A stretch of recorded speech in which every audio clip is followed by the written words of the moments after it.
కొన్ని నేర్పిస్తారంట, ఇలా నడవాలి. అబ్బాయికి కావచ్చు, అమ్మాయికి కావచ్చు. కొత్తగా జంటగా వచ్చారు, ఒక కుటుంబ వ్యవస్థలోనికి వస్తున్నారు. ఇలా నడవండి అంటే మాకు తెలుసులే అని కొంతమంది తల ఎగరేసే వాళ్ళు ఉంటారు. మాకు తెలుసులే అనే కుటుంబంగా కట్టబడతారు. మీ కుటుంబం నుంచి మరి ఇంకో కుటుంబము ఉద్భవిస్తుంది.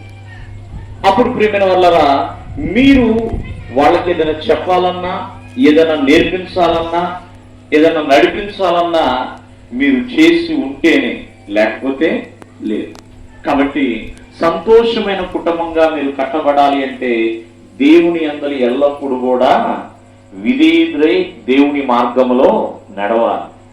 దేవుని మార్గం ఎప్పుడు కూడా ఉండేటండి. హల్లెలూయా. విధేయత లేని కుటుంబాల్లో విజయాలు రావు. కాబట్టి మీ కుటుంబం సంతోషంగా ఉండాలంటే విధేయత చూపించాలి. ఎవరు ఎందుకంటే దేవుని యెడల విధేయుడుగా, ఒక విధేయురాలుగా, విధేయత కలిగిన కుటుంబముగా జీవించాలి. అందుకనే ప్రేమ వల్ల ద్వితీయోపదేశ కాండం ఒక మంచి మాట ఉంటుంది, మీ అందరికీ తెలిసిన మాట. అక్కడ విజయాలు ఉంటాయి.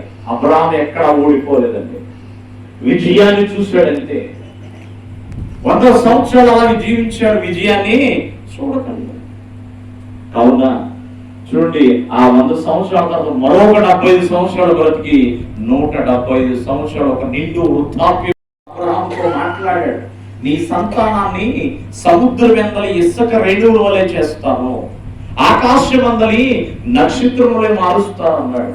75 ఏళ్ళు వచ్చేసింది. 76, 77, 100 ఓపిక కలిగి ఉన్నాడుగా, విధేయుడుగానే ఉన్నాడుగా, ఏమాత్రము దేవుని ఎదిరించరా. అలాగే ఇస్సాకు కూడా 40 సంవత్సరాల వయసులో ఉన్నప్పుడు రెబెకాతో పెళ్ళయింది. కానీ పెళ్ళైన 20 ఏళ్ల వరకు కూడా పిల్లలు పుట్టలా.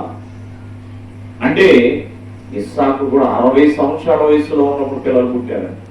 చూడండి, తండ్రి అయితే 25 సంవత్సరాలు అలా ఎదురు చూసి విధేయతని కనుబరిచాడు, లేకపోతే కనబరిచేవాడు కాదండి. అందుకని దేవుడు చెప్తున్నాడు, నేను నిన్ను ఎరిగి ఉన్నాను. నీ కుటుంబం నువ్వు ఏ రీతిగా నీతి కలిగి జీవించావు, న్యాయాన్ని కలిగి నడుచుకున్నావు. కాబట్టి విధేయత యొక్క మార్గం ఏంటి?